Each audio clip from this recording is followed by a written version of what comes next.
Berner, if you would call the roll, please. Yeah, Mayor Lowry. Here. Councilman Grimm is absent. Councilman Rodwald. Here. Councilman Nowakowski. Here. Councilman Cobb. Here. Councilwoman Eggleston. Yep. Vice Mayor Cook. Here. 6 members present. All right. Thank you very much, Ms. Berner. And tonight's invocation will be done by Councilman Ron Cobb. Dear Heavenly Father, help us make the right decisions for our citizens and the community. Watch over our first responders, our fire and EMS, our deputy sheriffs. Help us get through all this pandemic so we can get back to a regular life. In Jesus' name we pray, amen. Thank you very much, Mr. Cobb. And moving on to the pledge. I pledge allegiance Allegiance To the flag. to the flag, Flag. United States of America, and to the republic For which which stands stands one nation nation, under God, God, indivisible, indivisible, with liberty and and justice for all. all. for all. I followed Peggy on that one. Mrs. Eggleston put the lead on that one. Absolutely. Good Yeah, job. she was on it. Thank you. All right. So moving on, let's see where we're at here. Okay, so we will need action on the minutes for the let's see. We got 2 work sessions here. 1, 2. No, just the No. work session for January 4th, 2021. So moved. I heard Ms. Nowakowski with the motion, Second. second by Ms. Eggleston. Okay. And does council have any discussion on that before the vote? All right, when you're ready, Ms. Berner. Vice Mayor Cook. Yes. Mayor Lowry. Yes. Councilman Rodwald. Yes. Councilman Nowakowski. Yes. Councilman Cobb. Sustain. You have to state a reason. I wasn't here. Yes. It wasn't. Thank You you, were sir. at last week's No. meeting, No, I No. was not. weren't? No, ma'am. Okay. Oh, what did I do? Lord. I thought you were there the last No, meeting. this was 2 weeks ago. Ron, you were there 2 weeks ago. You were not last Oh, week. Yeah, that's right. The last meeting was a special meeting. Yes. Oh, Ron, you We're were not there. voting on those. I don't have those done yet. Yes. Yeah. What did Okay. I was thinking of the special meeting. No, this is for January 4th, right? Yeah. Our very Yes. first. Right. Yeah. Councilman still good. Eggleston. Yes. Those minutes are accepted 6-0. Thank you. All right, and then moving on, communications, none tonight. Then we No, drop hold down on. to Got Uh, regular session minutes. We still got to vote on those. Instead of No. them being one on top of the other, it's one line on the agenda. So Okay. moved. Second. Okay. First was Cook, second was Rodwald. Yes. Oh, we were still voting on the. Okay, gotcha. Never mind. Thank you. All right, All right, council, so- any discussion on the regular session? All right, Ms. Berner. Councilman Nowakowski, Yes. Councilman Cobb, This is a regular session? from January Yeah. 4th, you were there. Councilman Eggleston, yes. Vice Mayor Cook, Yes. Mayor Lowry, Yes. and Councilman Rodwald. Yes. Accepted 6-0. Thank you very much, Ms. Berner.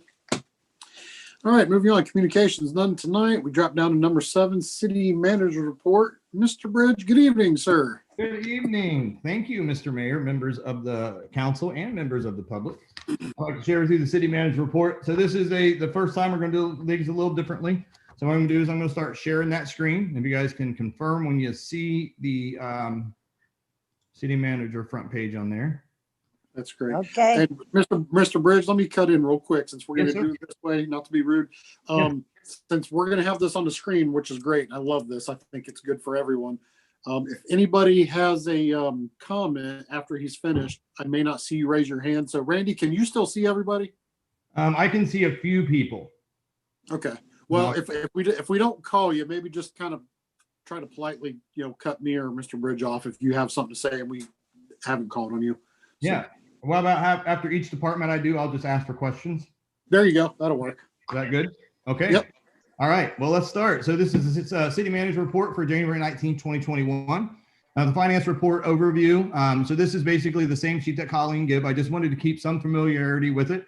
So our estimated 2020 revised total of revenue was $6,166,499.60 compared to our appropriations. That was what we were approved to spend, which is $8,715,264,000.24. And those were, this is financials from December 2020. I don't want to confuse anyone, but how we do it, it's always in a month in the rear. So when we come down to our month revenue for December, we brought in $726,000. And then our expenses for December were $993,329.88. We did expend more than we brought in December. However, the final there is revenues received to date, $8,478,417.86. And our expenses to date, this is across all funds, $7,966,631.68. So this is your just overview of that. Here we still have the statement of cash. And then this is what our balance is across all funds. We have $4,692,371. And this is our bank reconciliations. Anything on the council overview? The remainder of the council report is actually at the end of the city manager report. And that is your bank recs, and then your check report, your revenue expense, and your expense report. But I'm more than happy to any questions of any of the numbers we went over on this front page. Council, any questions for Mr. Bridge? No. Okay. All right. And moving on to Mr. Kicko's service report. So this is also the same format. Wanted to keep some familiarity. This is actually packed full of good information, as always. So under the Public Works Department, so we have the decorative lights testing basic procedure this spring of wire brushing, sanding, and aluminum paint in order to see how well it adhere.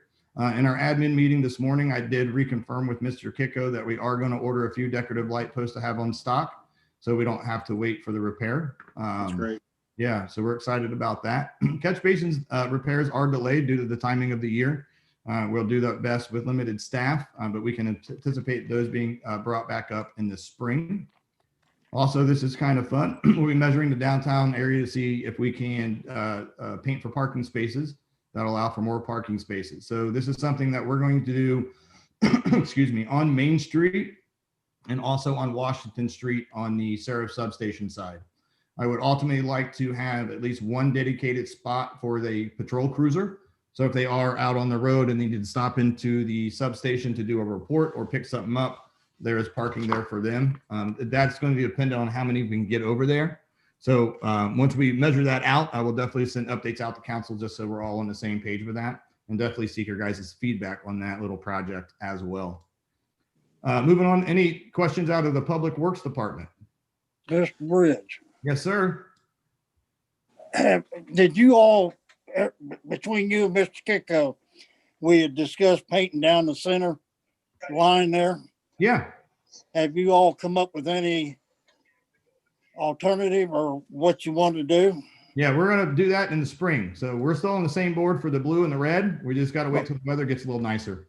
Well, I know that, but I mean, you was going to get back, you never did.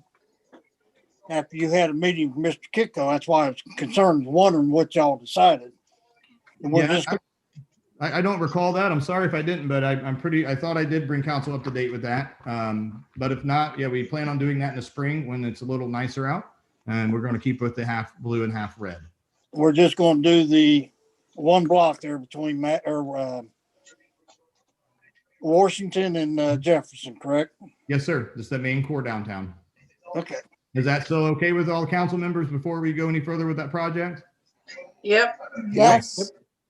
Sounds good. We're excited about that too. That's going to look cool. Yeah. So water department, the sanitary survey. So right now we're updating the number of private well locations in our city, and that's going to be to help complete our backflow program. That sanitary survey is required by the EPA. Sorry about that. So that is something that we do need to do and complete it when it's due. So we are about done with that. Controls to operate via Scarf Road Tower only are complete. And just for reference on that, since we're removing Adams Tower, we had to take those controls off of Adams Tower and then put them back at Scarf. So some more information on Adams Street Tower demo. So estimate is now to be performed in the spring. Additional details for this discussion can be explained at council meeting. So this is one of the things that I talked with Howie at length this morning in our admin meeting, and I got some notes I want to share with council. Now, the reason we are suggesting they do it in the spring, now this may seem odd, but it is the truth. If they do it in the winter, they would have to put an ice layer on surrounding homes' roofs for fire protection. So it's about 1/4 of an inch thick of ice that would go on certain amount of, it would be on the church parking lot, some areas surrounding houses, and that would prevent for fire prevention. So once we learn that, we decide maybe spring's the best route for that. I would not want 1/4 of an inch of ice on my roof. I don't think the residents would be very appreciative of that particular thing happening. So we did push, that is right now going to be done in the spring, but I would like to have a discussion with council regarding memento pieces. There's another area of discussion that council wanted me to look into. We went back with the company. They are more than welcome to, more than happy to give us something. So we are thinking of asking for a 10 to 15 foot section of a handrail or some sort of rail. And that way we can cut that into slices. It is a lot easier, talking to Mr. Kicko, that it's easier to cut a rail versus a flat piece of metal. But we'll end up probably getting more pieces out of that 10 to 15 foot section than they're willing to give us for a flat piece. So right now what we're suggesting is, like I said, that rail section, maybe cut 1 inch or 2 off of each one and then give those rings out as memorabilia pieces. But we also can report that the plaque at the bottom of that, we will get to keep as well. So this is a great opportunity for discussion with council regarding exactly how you guys want those memento pieces. If you don't like the idea of the cylinder shapes, what else did you guys have in mind? And since we're going to be discussing, I'm going to stop sharing the screen so we can see each other. Great. Thank you, sir. Yep. All right, council. Anybody want to go first? Mr. Cobb, did you have your arm up, Mr. Cobb? Yeah, Okay. I kind of like the idea of the rails. And then if there's anybody who wants them, any of it, or if the Historical Society would want one of them, but I also like the plaque with the rail too. Well, the plaque's ours to keep. That's for certain. Yeah, that's what I'm saying. We can put that down to New City Hall. But yeah, I'm in favor of what you're saying. I mean, if anybody would want a rail. Would the rail be able to, depending on how much of it they would actually let us have, is there any place that the city could use a rail somewhere in the city, like somewhere outdoors? Like, is there a rail that would be needed in one of the parks that you could like repurpose it? That everybody could still see it. I don't know. That's a good thing. I mean, I'm assuming that rail if it's a piece that goes around top, it's going to have a curve to it. If it's True. going up, it'll be a straight shot. It might be a ladder thing. I never thought of that before, actually. I don't know. It's a good question. Yeah, I mean, as far as I'm really open to really any ideas you got. The one thing I was real curious about is the rail would be nice. I'd love to see an actual piece of the side with one of the letters on it, not the whole letter, but just something that you could tell was part of the letters, and or the tornado siren that's up there. That's Okay. that Mr. Cook, isn't that the siren that was the noon siren forever? Is that where that came from? Right.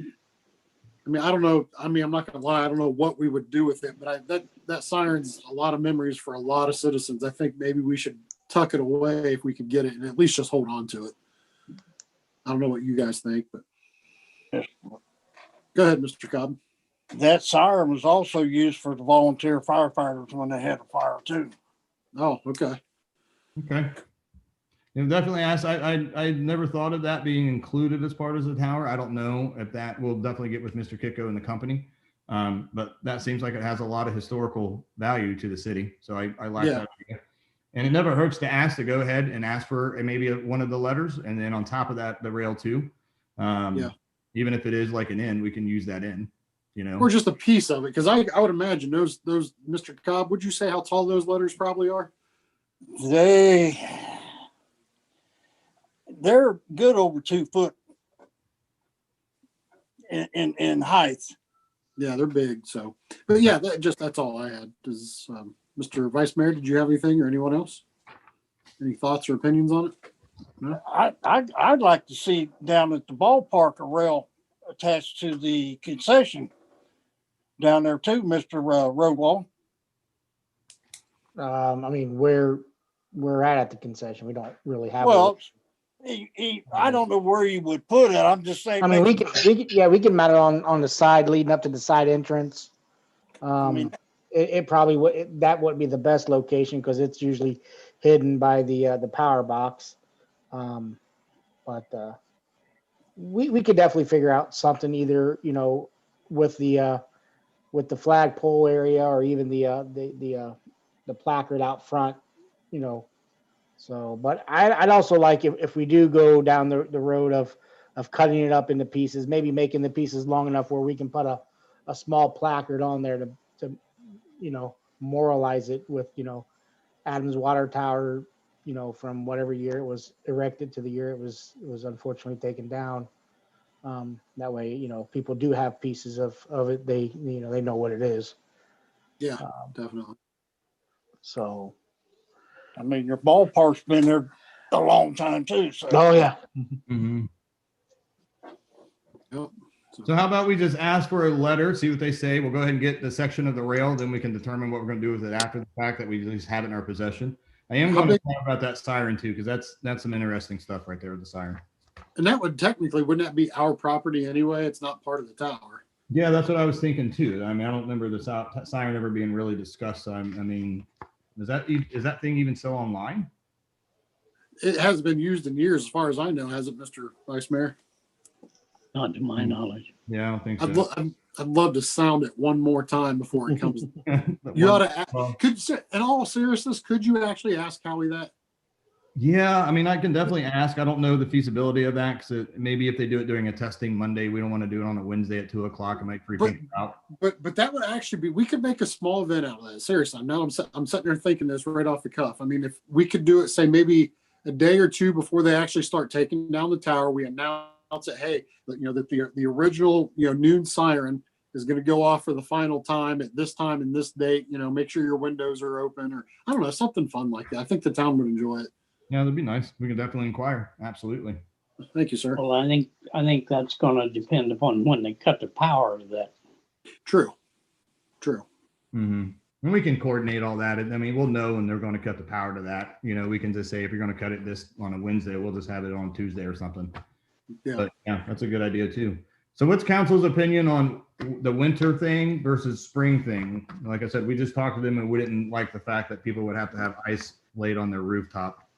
No, I agree. I think even for just safety in general, Yeah. you don't want to add it. You don't want to add added weight to those houses over there on the roofs. Mm-hmm. And then if God forbid something would happen and you have a collapse or water leak or anything that would add added cost.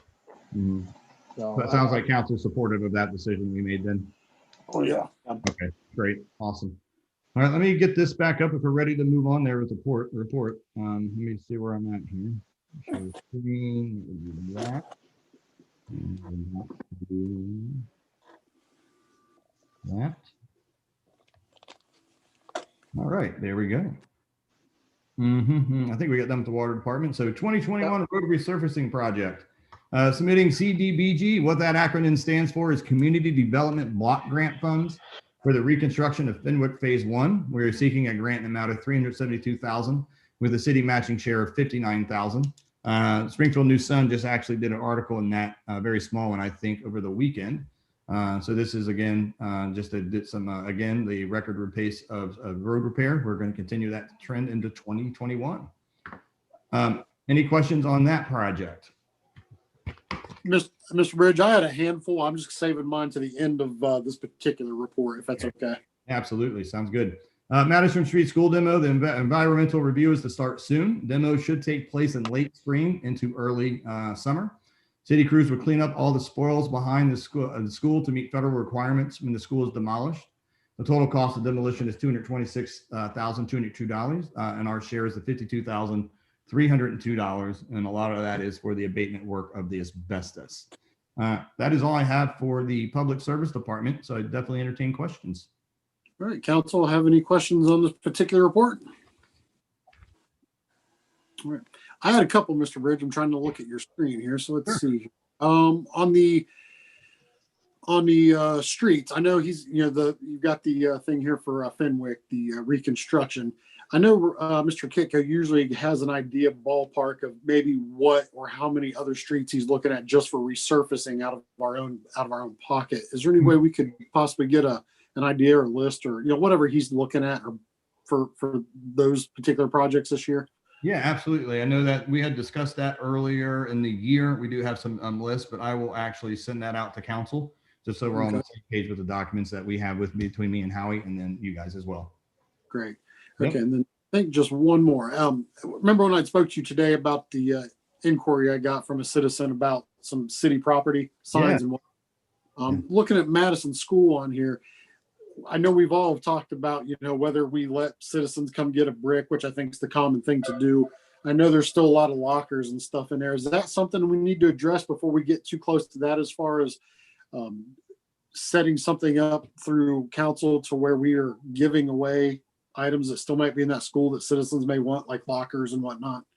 Yeah. So I actually have noted in my notes here around the 1st of the March to get with council at the first meeting to start discussing this. Those are called salvage rights. So what we're going to have to do is we have to figure out, all right, who the county is going to bid out for that.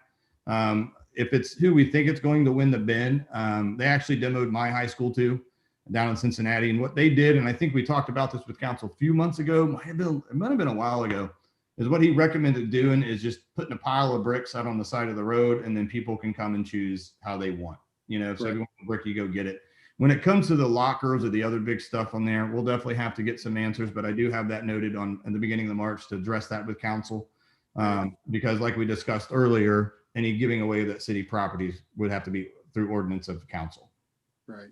Correct. And just to touch base, because with council, I had a phone call with Dave McGorder from the Historical Society, and he had asked me if the city would be willing to donate the old World Thread sign that's on the side of the building still for them to put in their Historical Society collection. So if they ever get a building or something someday. So I had called Mr. Bridge and just kind of put that in his ear for him to ponder and go over. So that's all I had. I appreciate it. Couldn't think of a better person or better organization to have it. Yep. So thank you very much. Yep. So moving on to planning department again, with just to keep it familiarity. So this department in December was kind of low key, just because we had a lot of people out quarantining or positive test results for the coronavirus. So this is just a snapshot of December, and then I think Derek threw in some stats for year in 2020. So zoning 112 total approved permits for 2020. It's about on line for what we usually do. I think when I did it, we averaged around maybe 130, I think 150. So I think with the economy the way it was this past year, I think people just simply held off on home improvement projects, whether it be a shed in the backyard or, expanding their driveway, whatever it may be. This is very interesting and very welcoming to see. 7 new single family homes built in 2020 in New Carlisle. I've been with the city now since 2012. The most we've ever went through, and I think in 1 year is maybe 3. So this is 100% attributed to the growth of Twin Creek subdivision. Since we entered the reutilization program a few years back, we ended up unloading those parcels to Mr. Gilliam. He's done a fantastic job of getting homes built on them. So we want to see this trend continue. These are very for our area. These are very expensive homes. So we definitely would encourage that development to keep on going on. Sorry, my mouse is having an issue staying highlighted. Give it a piece of cheese. I tell you, it's hungry. So out of the code enforcement, we discussed a little bit this at the work session. 248 total violations issued in 2020. 208 complied cases enclosed. The remaining of those are a mixture of a lot of those have compliance agreements out. I've done some research on the break. Over half of them are compliance agreements that says, hey, we're going to have this done by a certain time. And the remaining of those are ones that we're just stuck in limbo till we find a court to really kind of do anything with beef behind them. So we are working on that as far as getting those compliance agreements closed.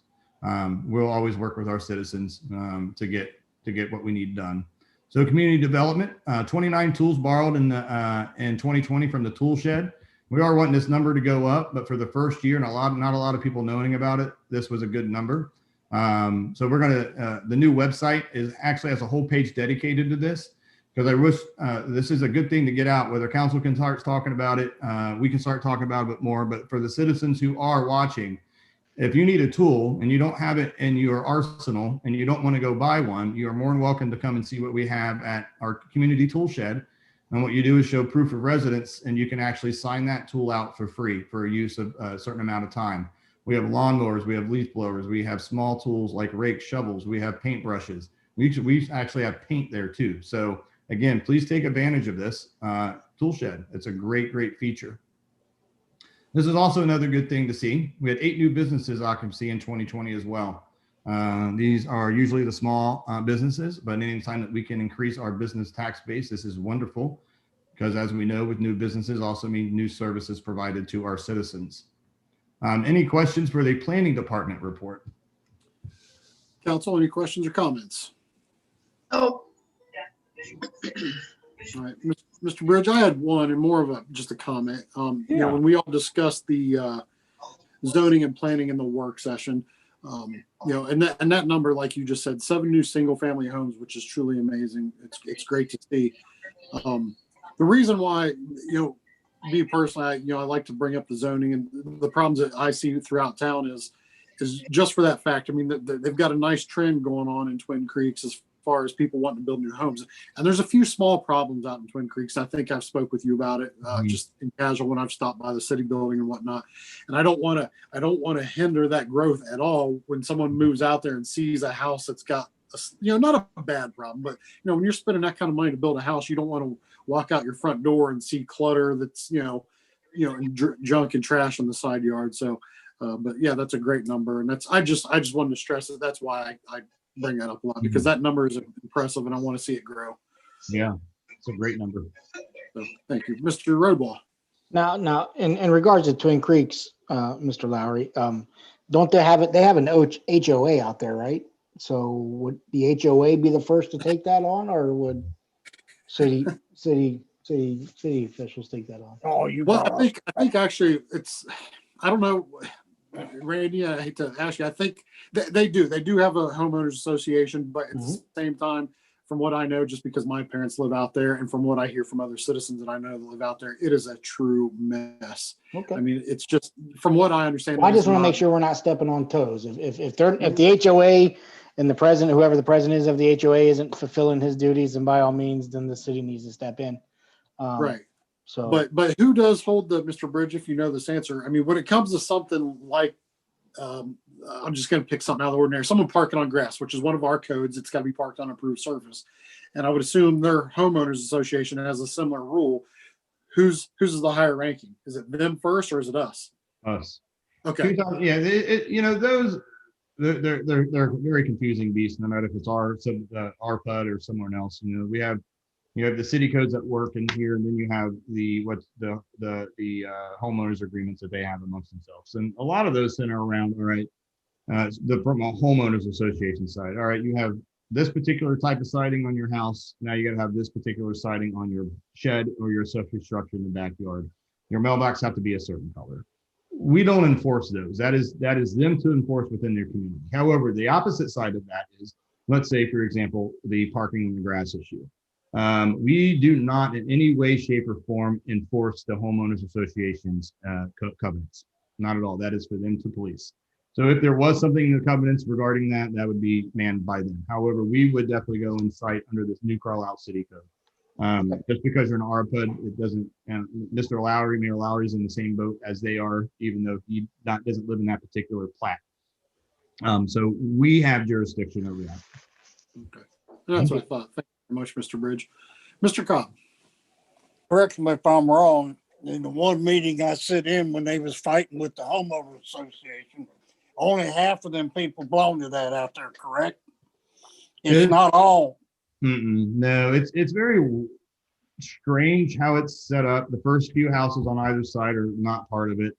Then if I remember correctly, if you go down the street and you turn left, some of those houses aren't part of it. And then when you get around to that bend, it starts these houses having it. So basically, if you remember before the subdivision was really developed, at first there was just that entrance and the one street, and that was the original Twin Yeah. Creek. So anything past that, they are included into the fees. And basically that's when the city said, all right, we're going to continue this loop around and put this bridge. And that's when the city got into the development side of things. So not all of them are, and it's confusing, but I would say most of them are. Yeah, I remember the meeting. Yeah. Yeah, I think a lot of that comes from, just the whole confusion with that entire development, with the homeowners association and all the other things that have kind of haunted that development was, the unfortunate, passing of the original developer. And I think it just kind of left a lot of things in question, and then things were patched up as time went on. But so, yep, that's all I had. Awesome. So let me get my screen back up here. I don't know what the sound was. Let me do share screen. Stop, share, boom, boom. And of course. Okay. I'm sorry, I thought it opened back up where I left off. All right. So moving on with the You're at the police report, Randy. my Fire mouse. and EMS. Speed reading. Because my mouse is being super responsive today. I guess it was that cheese I gave it. It's got in It's here. all like cheese you get. All right, with the fire and EMS report, again, familiarity, we kept it the same as far as what it looks like. Normally, fire chief submits a little graph. Unfortunately, the format that was sent to me was not compatible with what I was doing. So unfortunately, for this particular month, we're not going to have those graphical representations, but we will definitely start that next month again. But it looks like in November, the fire division responded to 96 EMS calls in the city and 24 in Elizabeth Township. 10 fire-related calls in the city and 2 in Elizabeth Township. That's a lot for a month, fire calls. We had 3 EMS calls answered by mutual aid, either by Pike Township or Bethel Clark, due to Medic 52 being on a response. And we also answered 3 mutual aid calls for Pike Township and 2 for Bethel Clark. The power cotton load system that we had got from CARES Act money. It is already installed in the backup medic, so that is in service, and we are very thankful for the government giving us that money, and even more thankful for council approving us to spend it on that, because that is a great win to have both of our medics now with that automatic load system. It takes a lot of strain off of our deputies, fire and EMS people. Police report. Any questions on the fire and EMS report? Mr. Bridge, Yes, sir. would you do me a favor and tell Chief Trusty that him and his crew done an outstanding job on specking out that medic. It rides nice, got all kinds of beautiful lights in it. Yeah. But I mean, they really done an outstanding job on specking that medic out. Well, that's good to hear. I'm glad. It's a nice one. Oh yes, I got to ride in it. Yeah. I'm glad that was awesome. I'm glad that was a good experience for you. And we'll definitely pass that along. And again, thank you for council for approving that purchase. That was something they put a lot of work into in planning that to make it easy for them to be able to better assist those who they pick up. So that's awesome.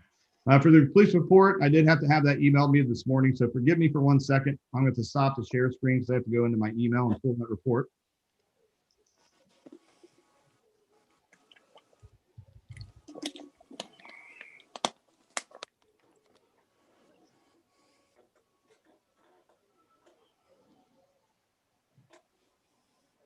And I cannot find it right now. Oh, this is great. Tell you what, we'll have to circle back to that if you don't mind, or I'll have to email it out because it's not coming up in my email. I do apologize about that. So basically just centered around the number of calls that we responded to. There's some more information down here in the city manager report. I will talk to council regarding our police performance and then how that we can improve that for mayor's court. Let me go back and get my share screen back up so we can finish out with the city manager report. Informational items. We kind of got a lot to go over here, so just bear with me on that.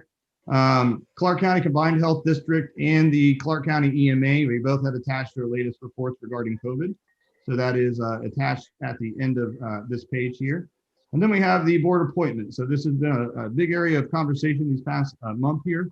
So speaking to some board members last night, we do have Janet Adio, who is interested in doing another 3-year term for the Board of Zoning Appeals. We have Mr. Steve Fields, who would like to sign up for a 3-year term on the planning board. He is also an incumbent.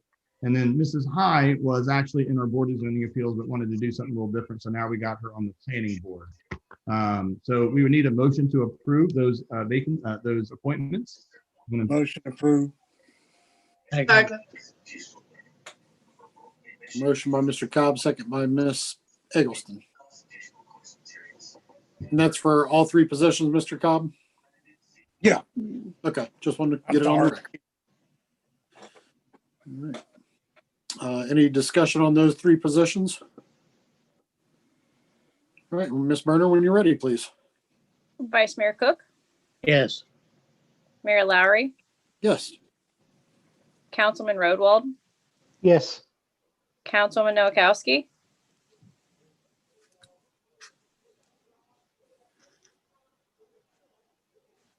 you're muted.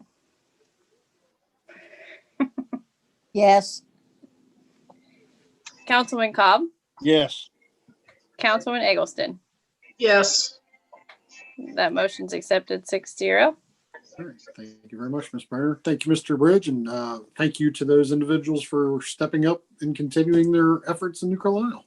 Absolutely. Yes. Get my screen back up here. All right. So continuing on with the city manager report. So we do have some current vacancies. The Board of Zoning Appeals currently has 2 vacancies. The Planning Board has 1. Parks and Rec Board 2, possibly 3. I'm still unsure if the third member is still there or not. I'll have to reach out and find out about that. Tax Review Board has 1 vacancy. And as I noted in the work session, the Volunteer Firefighter Dependent Fund Board, the renewals have been delayed due to COVID-19. As soon as we get the paperwork on that, we'll go through the appropriate steps and appoint those and then have it approved through City Council. CARES Act, they extended the deadline to expend the funds until 12/31 of 2021. We've already expended ours. So if we get another pot with the new presidential administration coming in, that'll definitely be very welcomed. But as far as the pot that we had already allocated to us, they had extended the deadline to spend it after we had already spent it all. So it would have been awesome to have that prior to that. But we're thankful for what we got. Absolutely. COVID vaccination site, we have information attached. Let me just draw on down here real quick. Let me not, because I'm going to go through all kinds of stuff.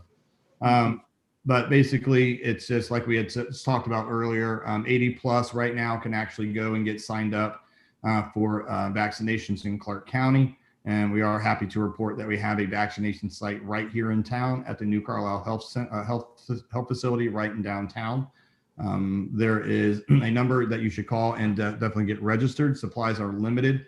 So please, if you're not eligible for this shot, pass it on to your family members or your loved ones that are eligible so we can start getting folks vaccinated should they choose to actually take part in that. This is for council members. Financial disclosure reminder letter for elected officials. I went ahead and attached that in there so council could see that in the city manager report. If you have any questions on that, just please give me a call tomorrow and we'll definitely talk about it. 101 South Main Street, we're getting closer every day to get that project done. Second internet connection for the police that is ordered. We did complete pulling the internet cable. This is basically for our IT stuff, plug in computers, printers, faxes, etc. Ceiling tiles, we'll be knocking those out between this week and next. Furniture is to be delivered tomorrow. We're excited about that. And then we actually have the installation of the police department and city technology. The police department technology will be installed by Clark County's IT department. And then we can go ahead and move our own. But we will not be able to move their server or any of their equipment. That is something that the department would have to do. Any questions on the 101 South Main Street? No? Okay. So we had some information requested by council. And what I'm going to do is, Mr. Mayor, do you think I should go ahead and stop sharing the screen to discuss this stuff, or how do you want me to do it? I'll show you what it is. This is your EMA update right here. And then we're going to go past the, I think, vaccination site next. I don't want to go too far with my mouse or it speeds. And so there's your vaccination information, New Carlisle Health Community Center. And here's the number you call to register, 937-717-2439. Again, 937-717-2439. And there's your Ethics Commission filing reminder. And then we start to the mayor's court stuff. So this is what I want to just give to council, basically what we've got, everything from the law director. So I want it all in one spot. I think Vice Mayor Cook had asked me for some traffic count citation stat numbers, so we can use that as a key for our traffic stuff. So these are the numbers we did. I'm going to be having a talk with Sergeant Lehman, and he's doing a fantastic job. But we instituted a community policing model around 3 years ago, and that includes going up to talk to people and kind of working it out, as opposed to giving them a ticket right off the bat. So I think in 18, we saw that come in because we have 377 warnings issued and 163 citations. So we see where the community policing warnings are coming in and where the citations are following after that. So moving forward, council's already said we don't want to become a speed trap for our mayor's court, but we will have to discuss because in 2020, last year, these are the amount of citations our deputies had issued. So I'll be having a discussion with Sergeant Lehman about how we can increase those citations and still keep that community policing avenue, because a lot of people are responsive to community policing. You'll get a lot more done by talking with them opposed to immediately giving them a citation. So these are just, again, traffic citations. These are not anything to do with planning and zoning violations for property that we would put through to the courts or past tax cases. Any questions on any of the mayor's court stuff that was submitted? I have a question. Yes, sir.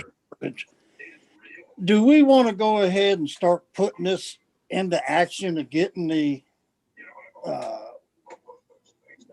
court in there, the magistrate court? No, that'll be for council to decide. My stance on it is I'm all for it. I think it's a great way to handle things in your own municipality, opposed to our citizens having to go to Clark County for a speeding ticket.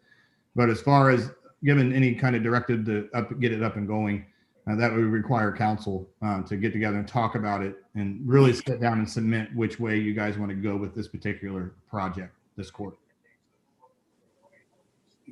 Mr. Mayor, Sure. I'd like to make a motion that we put this into action, start working, getting this magistrate court in here. Yeah, I mean, I don't have a problem with it. I think, and if that's fine, if that's what you want to do, as far as an actual motion to get the ball rolling. I think, and correct me if I'm wrong, Mr. Vice Mayor or Mr. Bridge, I think we're kind of doing our homework before we've actually officially made the final, hey, let's hit the nail on the head. I mean, and I'm going to ask council and or Mr. Bridge, I mean, are you with what we've learned so far and what it's going to take, are we at that point where we should go ahead and make a motion to do so, or do we need to collect a little bit more data before we get to that point, do you think? I have a question. Yes, ma'am. Based on the number of citations that we see that would be going through this court, is it self-supporting? Everything that I don't think we could get any definite information or, give you a definite answer. Just going off of Enid and their population, they cover their costs plus make a little bit of money. So we're bigger than them. So I would anticipate that we would definitely be self-sufficient without a doubt. I mean, I can't guarantee that, but I don't see how we would lose money as long as we follow a similar model that Enid would do. I mean, wouldn't you agree with that, Mr. Vice Mayor? Yes, I will totally agree with that. The other thing is the fact that those cases coming out of the code enforcement Mhm. right now are out there in limbo. We're going to have, let's say, 20 cases right there that I believe, from what I know about those 20 cases, of that, we probably got 5 or 6 that are, I will call them hardcore, that are going to take some type of enforcement or court action. Thank you, Mr. Vice Mayor. Mr. Rodwell. And I mean, I also think, to piggyback off Vice Mayor Cook's statement, I think having our own court system, so to speak, gives us a little bit more teeth, gives the compliance officers a little bit more teeth. And saying, hey, this is, we're not going to get backlogged in the county court or city court. We have our court dates. You're expected to appear. This is no different than if you got a summons from a Clark County court. Right. So, Mr. Bridge. Yeah, and those numbers, that's why I wanted, because those numbers, I mean, they do come across as low. No one's going to argue that, especially 2020. So I did reach out to Sergeant Lehman, and like I said, those numbers are there because of the community policing efforts we put in place. So we can be a little more aggressive with the ticketing. But the numbers were really down in 2020 due to COVID. And it wasn't just our sheriff's department. Police forces across this country said, hey, we're going to significantly reduce how many people we're pulling over just for personal safety with the transmission of the virus. So, I mean, I think a lot of them just up their minimum amount for pulling people if they're speeding. Clearly, if you're coming into town, you're going 10 miles an hour over, they're going to get you. But I think if it's more like a 6 or 7, they're just error on the benefit of the doubt and not pulling people over due to COVID. So those numbers, like I said, those can be increased. I don't think council ever wants us to be a speed trap town. I don't think that's anyone's goal.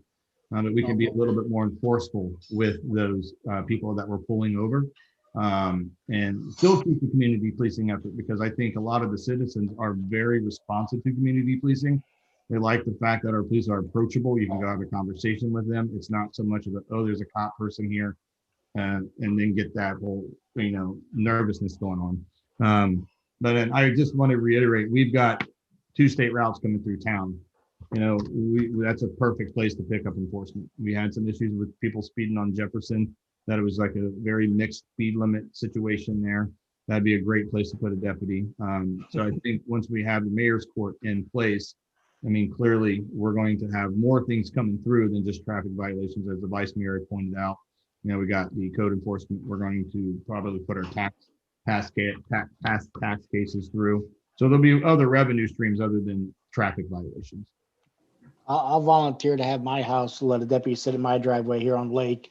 I can meet any of these numbers in about 2 days. Yeah. It's- But from my end, if you don't mind me stopping, I think where council's at is you have a little bit of information. We're never going to know. We can estimate all we want. All right, we'll bring in X amount of traffic tickets, and we're going to make this. You'll have your first couple year growing pains trying to figure it out, see how it flows. Long term, I think it's going to be absolutely beneficial. I think some of the question marks that we have on our side is, where is this going to be? Where is it? Do you guys want to do? Clearly, I think we're going to get a magistrate. That's always been decided. But what level of court are we going to do? Are we going to do OBIs? We're just doing misdemeanors. No. There's some things that I think council needs to make a decision on for us to really have a solid plan to move forward. Right. Well, Mr. Bridge, before I get back to Mr. Cobb, I know you had a meeting with Christy from Enon. I remember we had that confusion. Yeah. Was there anything that she said that was worth sharing with council? Any words of encouragement, or just, what she thought for a city our size? She's all for it. I mean, she's all for this. They find success within Enon. I think a lot of their residents respect the fact that, hey, yeah, I got pulled over. Yeah, I was speeding, but I can just go 2 minutes down the road opposed to going to the county. She said a lot of people at that point in time just go ahead and pay online and not even worry about it. So they don't even show up. They pay their fine, court costs online, and be done. She said the first year is going to be growing pains. It's going to take some time to get your flow down, to get your processes down. But long term, I think it's a great financial move for the city. Yeah. Mr. Vice Mayor, did you have something? The only thing I will concur with what Randy has just said, that by moving forward with this, what the magistrate um, the traffic, the code enforcement, the tax. I think we're going to be bringing all of this back home. And without a doubt, I think that, again, the close identity of going to court here versus going to Springfield and spending your time over there, I think this is a win-win situation. Yeah, I would agree. So there's a couple things obviously we need to work out. One is where we're going to have them at. Are we going to do it at the shelter house? Are we going to do it at the new city building? And then, like you'd said, Mr. Bridge, what kind of court are we going to have? What are we going to go after? So, what do you, does council or Mr. Cobb, what do you think? Should we maybe have a work session here, down the road to kind of pinpoint some of these topics before we make a motion, or what would you like to do? Well, The motion's on the table, and I'm all for the motion, 110%. I want to do it. I just want to make sure we've got our ducks in a row before we jump too quick. You've got to, you can't just go with traffic. You ain't gonna make nothing off of that. You've got to also include your DUIs, your driving under the influence, all of that. And I was gonna say, I think we need to have a long sit down discussion over that. I mean, just a meeting or work session with council and maybe the city attorney or whoever would be fitting, or maybe even someone from Enon to kind of, to give us some little guidance as well. Hey, we want to do this. Well, here's why you shouldn't do it because we've seen problems or lawsuits or whatever it may be. So, but Mr. Vice Mayor, go ahead. What about bringing in the gentleman over that is serving as their magistrate over at Enon? And possibly if Christie wants to come along, I think that would be a valuable situation because those two are two valuable people that I foresee that have a lot of knowledge and can put us on the, I guess the word is ground running rather than taking short baby steps. Right. And a lot of council members may have not even met either one of these. So it would be good to get some FaceTime with them as well. So, Mr. Cobb, would you want to maybe entertain a work session? I'll retract my motion, and I'd like to make a motion. Let's get into a work session or an executive session with the council and sit down and discuss this and then go from there. But I'd like to see it soon. Yeah. So we can start implementing this stuff. Well, I'll tell you what, and I'm right there with you, Mr. Bridge. First off, since we want to have guests at this work session, would you maybe be able to reach out to those two individuals and see what date might work for them in the near future within the next few weeks, maybe? Yeah, it's a good segue because I actually had a noted to talk to you guys about this.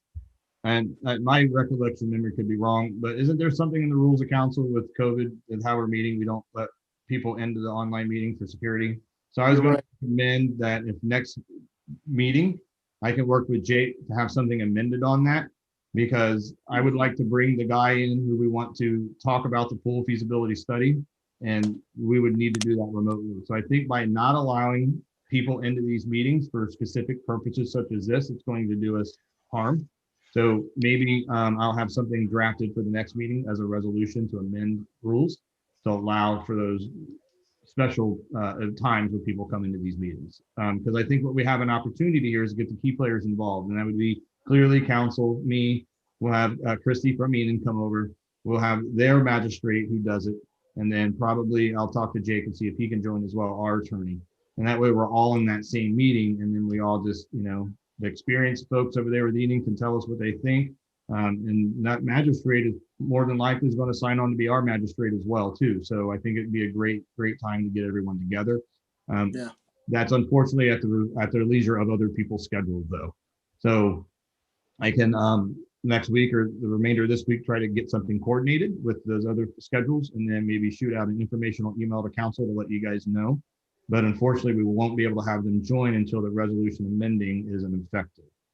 So that is we introduce it in February, first meeting. That would be the second meeting in February that we could actually have someone come in. Okay. Is that okay with you, Mr. Cobb? That's fine. I just want to get this going. Yeah. I don't want to see like it has in, I don't want it to be like it has in the past where we sit down and discuss it and then all of a sudden it's been fizzles pushed out to the wayside. Yeah. Mm. And I definitely don't want to see mayor's court. I'd hate to see somebody threaten you. Thank you. I appreciate your support, sir. All right. Well, thank you, Mr. Bridge, for digging into that for us. No problem. I got some more information for you as I got to get my screen back up here. So we had some council member request some pool information. So we got that here. Let's bring it back up here.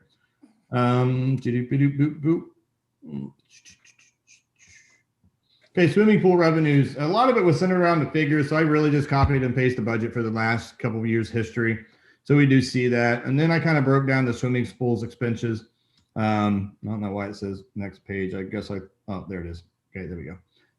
So major projects, and that says, Can please. you go up a little bit more? Sorry. Can I what? Can you scroll it up so I can see a little bit more top Okay. of the page? Oh, I'm sorry about that. I wanted to be able to see the dates. Thank you. Yeah, no problem.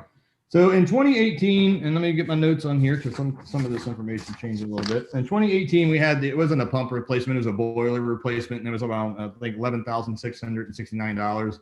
There's only reason I had said refer to the capital expenses for these breakdowns is because we know that those are capital purchases, so we know.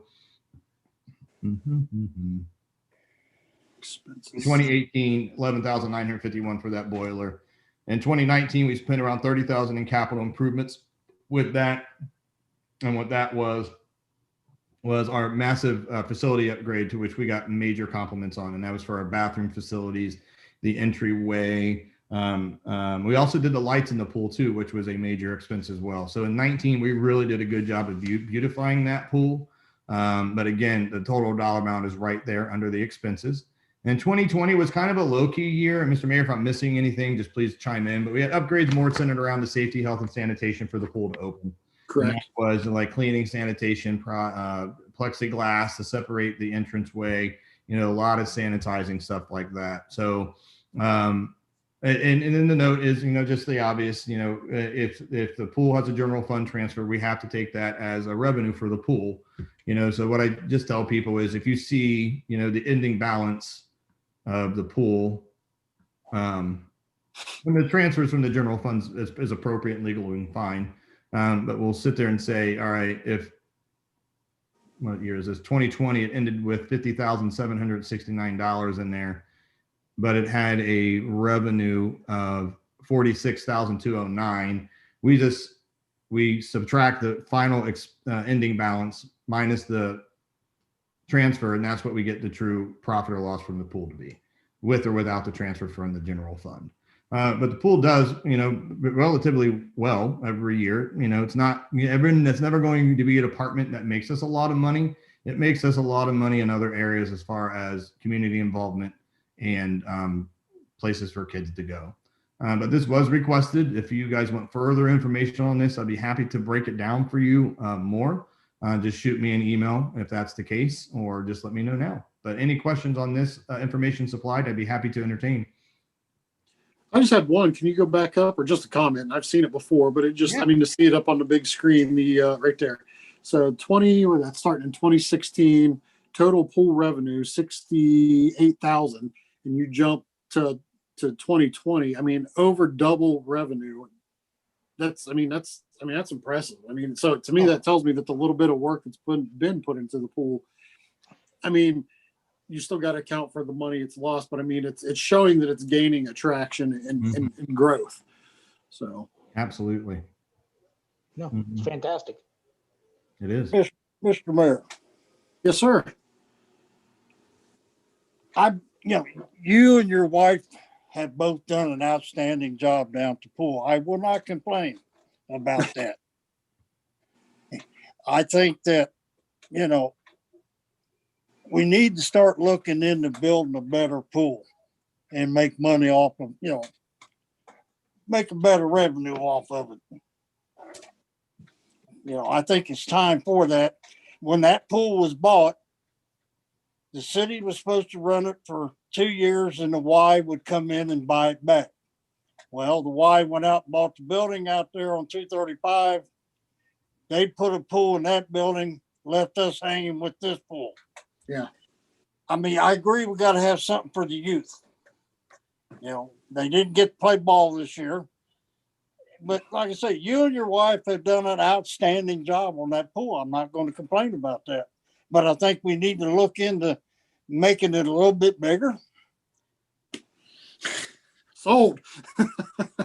You know, rather than keep dumping money in and repair, just make it bigger. Let's just build a nice pool.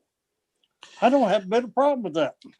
Well, here's where I'm at with that, and I would love to see the city get a new pool, and maybe who knows with this study that Mr. Bridge and Mr. Kitco or whoever it was originally suggested. Who knows? Maybe that's what they'll come back and tell us. But unfortunately, from looking at other areas in their pools, even the brand new ones, new pools, old pools. I mean, obviously older ones are going to be not as efficient, but they're not money makers. It's kind of like the drive-ins. I mean, they're seasonal. It's hard for them to make money. And now a new pool, I grant it may be more efficient because you're not going to be leaking water. It's, it may heat water better with newer heaters and whatnot. But no, I would love to see a new pool, but that's not up for me to decide. I know. I'm just putting this out there. Yeah. We could do away with the skate park. And we can still go east.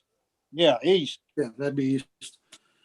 Yeah, the pool's the pool's I think 53 or 50. This might be its 53rd or 54 year. It's no spring chicken. No, but I mean maybe it's time we build a new one. We can definitely discuss it. Mr. Royball, did you have a comment? No, I just wanted to say, I mean, the pool needs to be looked at like a park. We don't expect Smith Park, Willowick Park to generate revenue. It's just part of community funding. We don't want to give it away for free, but we also have to look at the benefits, like Mr. Bridge said, of what it does provide.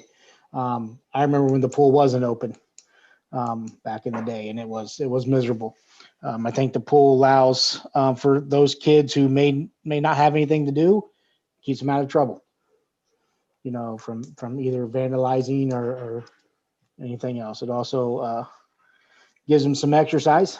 Gives them some vitamin D when they're out there in the sun.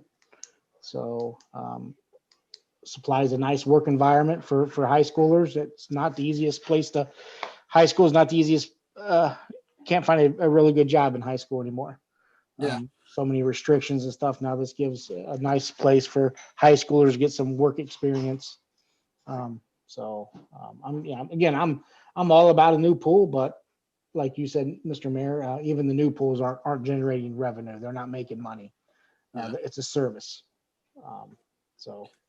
Yeah, something real quick, and I don't want to sit here and dwell on the pool all day unless you guys want to, but I sent the comment to Mr. Bridge. I should have sent it to all of you, but it was kind of neat. I had to go to my daughter's swim meet, which her swim meet this past weekend was up at the New Carlisle Fitness Center. And I was talking to her coach, and I'd asked her coach, how the swim team was doing. Kids are great, this and that, and they're doing good. And, and their swim team on the average for the past few years, Kemps's high school swim team is, they're probably bouncing around 12 to 14 kids on their swim team. And he's like, man, this has been one of our best years yet. And I said, what do you mean? And he says, well, we've got like 22, I think he said 22 or 23 kids on our team because it's the most we've ever had. He goes, and that comes directly from the city of New Carlisle having a swim team. He goes, because these kids that didn't know Tecumseh had one or didn't think they were interested in, or was too nervous to get in front of a swim team at a high school and try it out. They did it at the pool with maybe not quite as big of a splash, as far as the attention on it. And these kids have left the New Carlisle pool and joined the swim team at the high school. So he said that was, the pool swim team has helped out their swim team immensely. And he was, just kind of bragging on that. So I just figured I'd let you know on that one. But so Good point. All right. Back to you, Mr. Bridge. All right. Headshots for new webpage. I have not been able to coordinate with Andy, so I'm going to coordinate with him this week. We have been playing phone tag. So headshots for new webpage, that's still on the books. That website is very close to being done. I think I sent council out the mock version of that. I hope you guys all like it. It is way easier to navigate. The information is all right there. It's even mobile friendly. We are very excited about that. But again, I will get a few dates when I do cross with Andy, because that is something that does need to be done within the next month. So we can go ahead and get that that lined out. Unfortunately, the council ed shots will not be holding it up. We can put placeholders in there. So I don't want you to think this is holding off the whole process. Be holding off, you guys' picture on that website. We'll still go ahead and do your terms of service and your contact information, but as far as that picture goes, it may be after it's launched. And that's the same way with the administration headshots. We can still go through with the project and just put the pictures in there later. But yeah, what is council's feedback on that? Have you guys had a chance to mess around with it? Do you like it? Council? I'm gonna be I honest, had haven't some really logged in. things. Okay, we'll get Mr. Rodwall, then Miss Eggleston, and Miss Nowakowski. That's the order I saw it. Go ahead, Dan. I'm gonna be honest, I haven't had a chance really to log in and play around with it yet. But it's gotta be better than the old one. Yes, it is. Mrs. Eggleston. I went out and it is hundreds of times better than the old one. It is really nice. Yeah. Yep. Miss Awesome. Nowakowski? I agree. It's infinitely better than the current page, but that wouldn't take much. I did have a couple of things that I noted down, and I don't have them here, but I was going to bring them up with Randy at some point. Okay. Yep. Yeah, it looked good. Cadillac broken down pickup truck. Exactly. No, I got you. Yeah, Mr. we're fine. Mr. Vice Mayor, did you have something? No, I've been on it.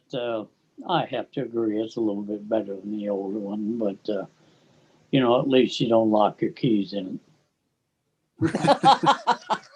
Good. That's a good one. That's a really good My one. favorite part, though, I'm not gonna lie, is the kid getting a drink from the faucet. You know what I'm talking about?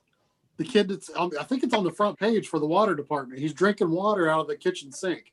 You know what picture I'm talking about? I love it. They may change. They may, every time you open it, I think we have section in there where some that's not the same picture every time. So when you open it, maybe in that picture, the next picture someone opened it may be a little different, but I've seen it yet. So. Okay. So Awesome. Well, I'm glad we got positive feedback on that. That's all I have for the city manager report. Like I said, the rest of the finance report is after that. It's pretty extensive and lengthy, but that's really for council to kind of look at and analyze. Again, that's your bank report, check report for this December, statement of cash, revenue report, and expense report. So to sum it up, that is all I have for the city manager report. I will entertain any further questions. Okay, council, any questions for Mr. Bridge before we move on? I had one, Mr. Bridge, whether or not a question, it's an opinion or a thought of the moment. And I don't know if you would prefer to discuss it in a later meeting where it's on the agenda or what council thinks. I would like to, just put out there again, as far as the whole admin thing, as far as not having particular admins at the meetings, or at least not at the second meeting of the month. I am still a big favor of having them at the meeting. Maybe not necessarily all of them, and I don't mean that some are more important than others, because everyone on the team is very important. But I think, at least right off the bat, Mr. Kitco and Colleen are, council likes to see him and likes to hear from him directly. And not that you didn't relay the reports. I think you did a good job. But I think also, especially when we get back to in-person meetings, I know citizens can't ask them direct questions. It's got to go through me and then usually through you if I don't have the answer and so on. But I think people really like to have them here, especially in busy times of, budgets or, heavy street repair, whatever it may be. So I just wanted to put that out there. I appreciate I appreciate your opinion. So we will discuss that at a later date. Yes, sir. Thank you. Mhm. All right. If council doesn't have anything else, we can move on to, let me get my minutes or my agenda back up here. So we are at the report. Comments from members of the public, sir. Oh, let me open this iPad here. It's kind of went to sleep. I want to do my Face ID.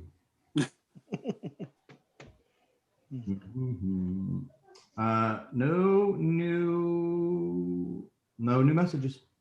All right. Thank you, sir. All right. Comments from members of the public, committee reports. Let's see here. Resolutions, none. Ordinances, Ms. Berner, it is your turn to shine. We have ordinance 2021-01, an ordinance to establish appropriations for current expenses and other expenditures of the city of New Carlisle, state of Ohio during the fiscal year ending December 31st, 2021. All right, council. So move. Second. We had Mr. Vice Mayor, and I'll go with Ms. Eggleston with the second. All right, and an explanation of this is a yearly housekeeping ordinance, and this is ordinance 2021-01, and this is to establish our appropriations for the fiscal year of 2021. And in layman terms, what that means is this is how much the administration is permitted to spend by vote of city council. All right, thank you very much. Council, any comments or discussion before we move with the vote? And when you're ready, Ms. Berner. All right, Vice Mayor Cook, Yes. Mayor Lowry, Yes. Councilman Rodwald, Yes. Councilwoman Noakowski, Yes. Councilman Cobb, Yes. and Councilwoman Eggleston. Yes. That motion's accepted 6-0. That's it for those this evening. Other business? Yes. Mr. Mayor, Mr. Cobb, I didn't hear you. I'd like to make a motion to excuse Mr. Grimm Oh, okay. Yes, sir. Second. from the first meeting and now. And the second. Yes, Thank you. sir. And second by Mr. Vice Mayor. All right. When she gets done voting, I'll take a second. Oh, you said you've got something, Mr. Bridge? Yeah, whenever she's done, sorry. I was trying to Okay. Okay. get hint. Mayor Lowry, Yes. Councilman Rodwald, Yes. Councilman Noakowski, Yes. Councilman Cobb, Yes. Councilwoman Eggleston, Yes.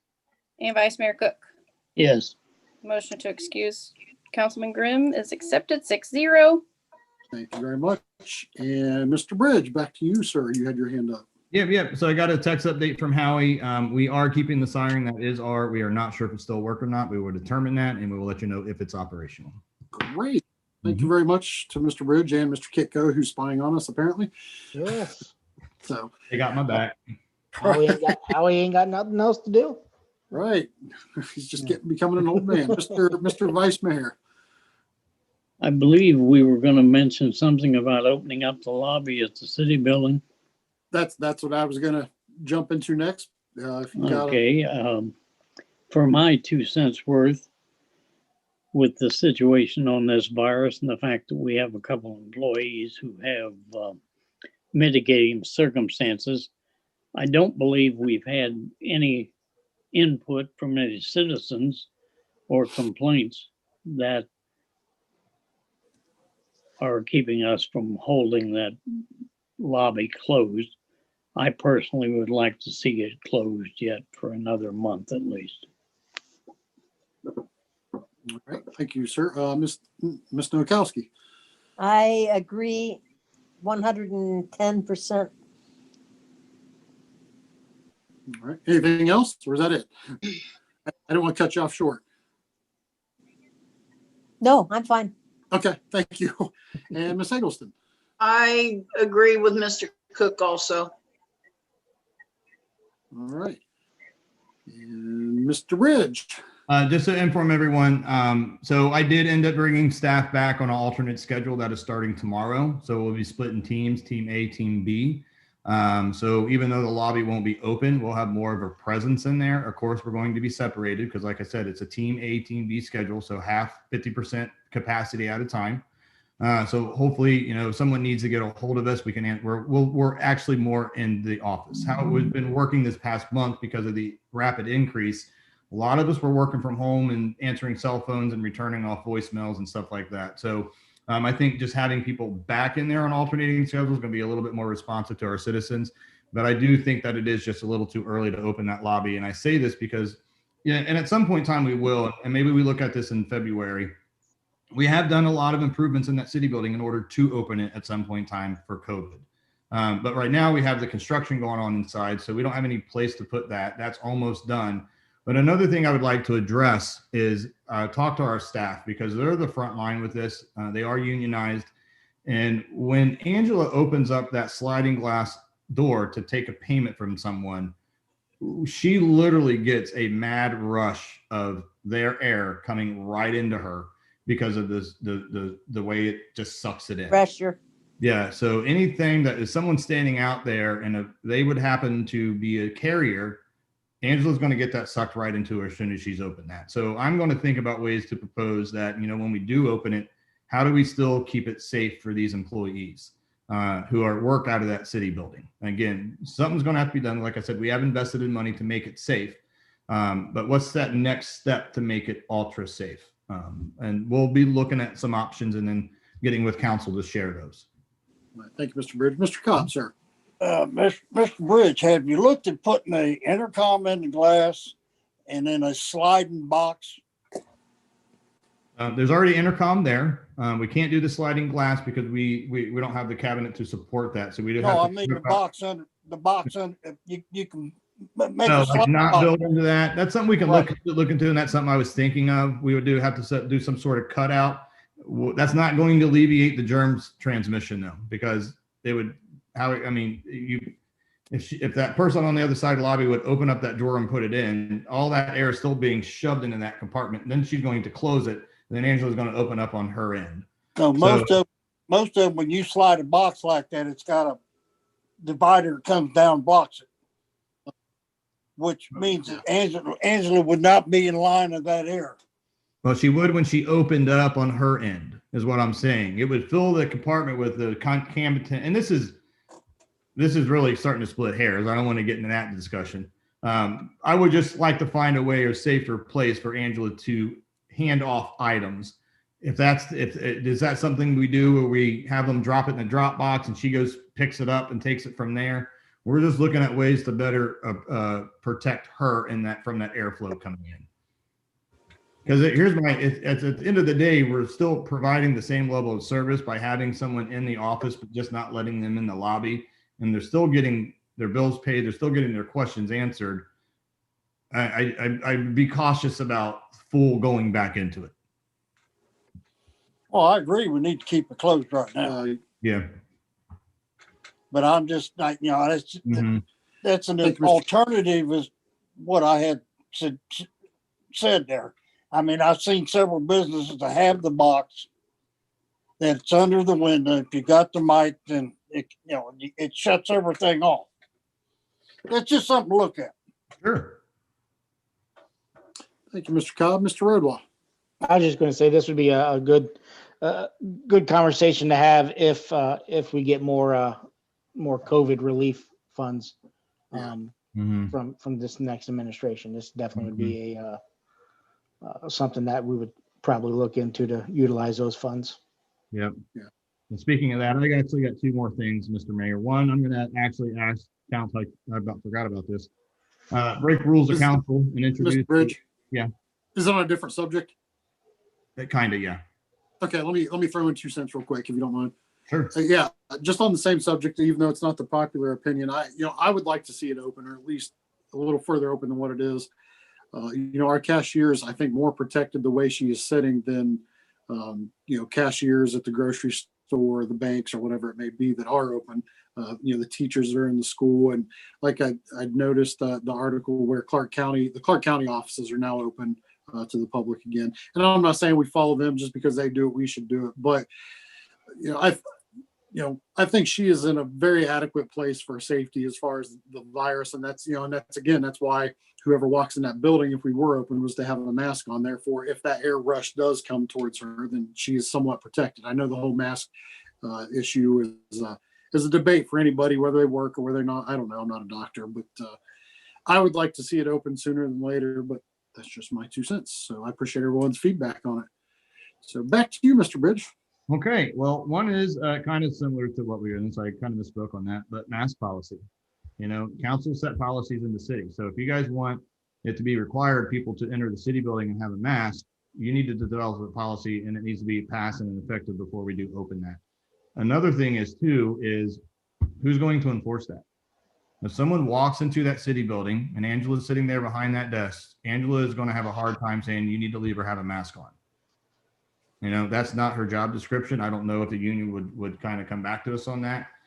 So I think let us get some ideas down, and maybe we go and see if it's legally acceptable to go into executive session and kind of talk about the concerns, because I think that's going to have a lot more impact, especially if we go into executive session so we can have some honest discussion about maybe potential health issues that we have in the office and stuff like that. I'm all for opening it back up as long as it's safe for the employees to do so. All right. Was that your last topic, sir? No, I got one more. So Derek, Mr. Hutchinson, our planning director today, emailed me a quote for a new truck for the planning department. Right now, they've been using our Chevy Impala that we've had since 2001. Literally every day we have to have Dave come up, put air in it or jump it.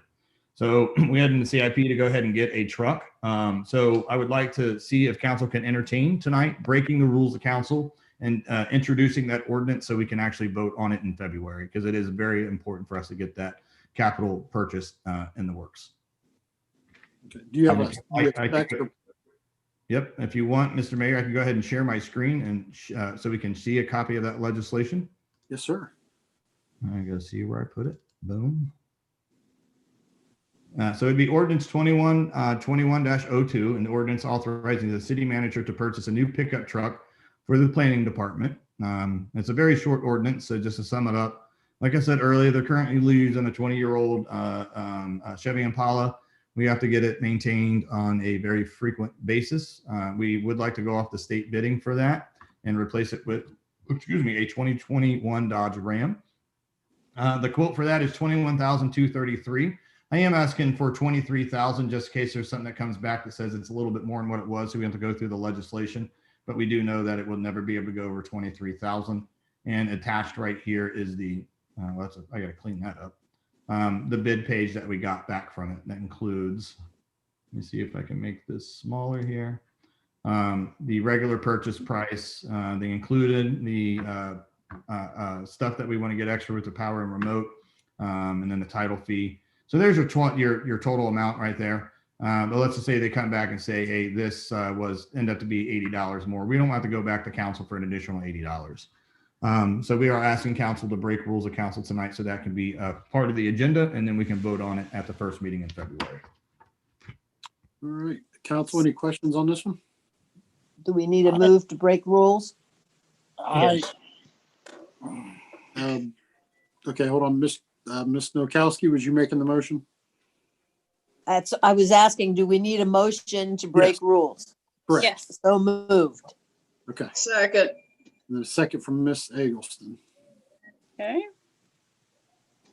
All right, so we're voting to break rules of council. Vice Mayor Cook, Yes. Mayor Lowry, Yes. Councilman Rodwald, Yes.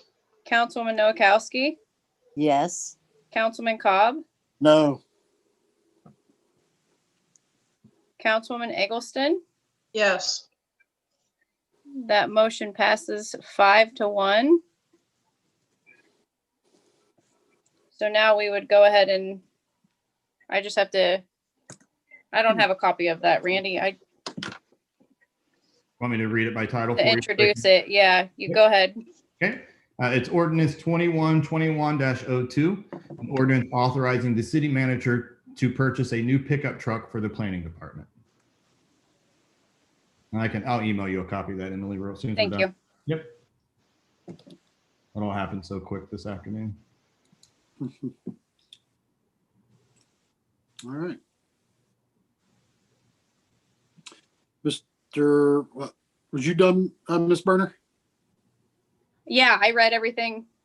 Okay, just want to make sure I wasn't cutting off. Mr. Cobb. I don't think we need to buy a new pickup for the code enforcement. We got other vehicles got to be replaced. It's more important than that code enforcement. And how would you like code enforcement officers to drive around and do their job? We don't need to buy a brand new 2021 truck. We can go around and buy a used truck. Okay, council already approved this purchase in the CIP. That's what, No, we didn't approve that. We approved a used vehicle.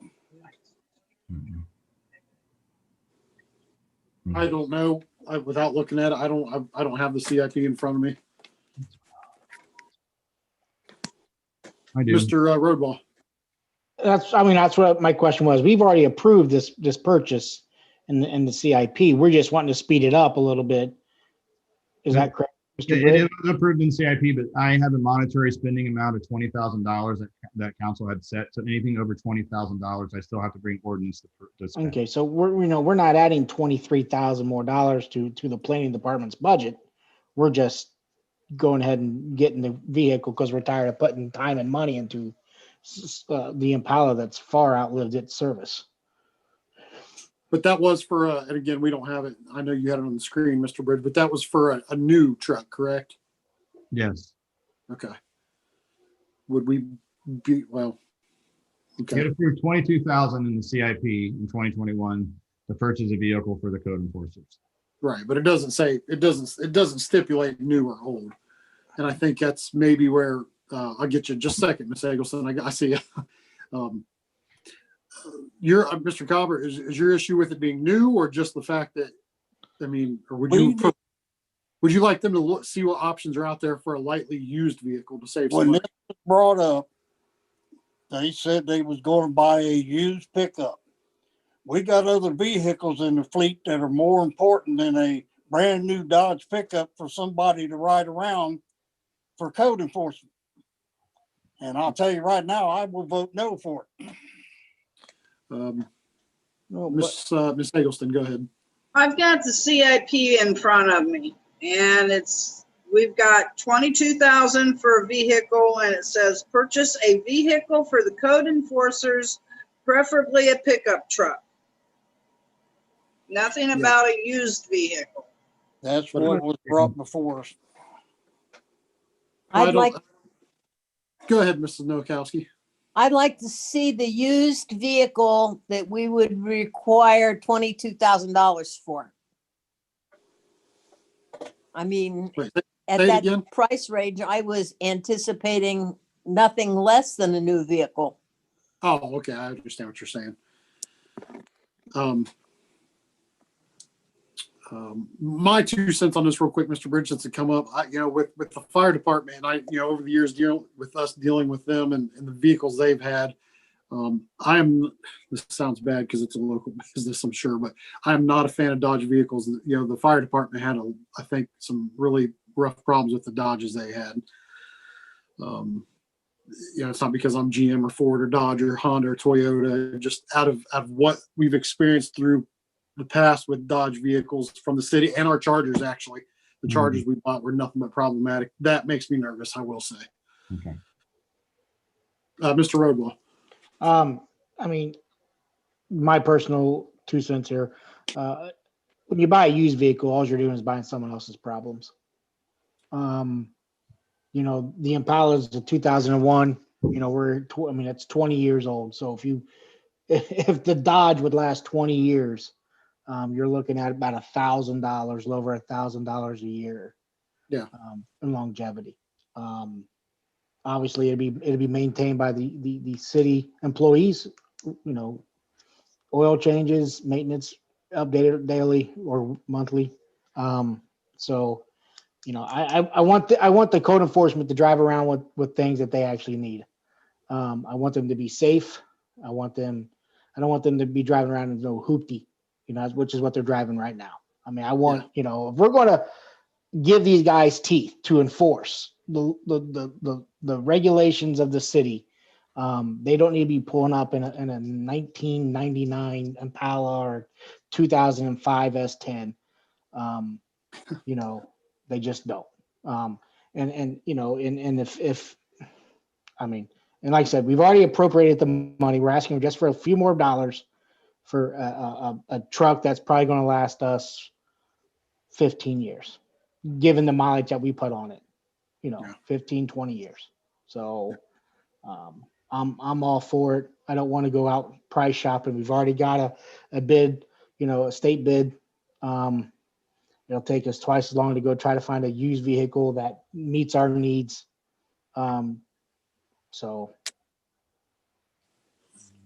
Another thing too is not to interject myself, but all right, that was bought off state bid, so you got a significant discount on that truck. Yeah, that's a. If you go out and get a used truck and spend 22,000 on it, you're not going to get it. You're not going to get Nope. a good No, truck.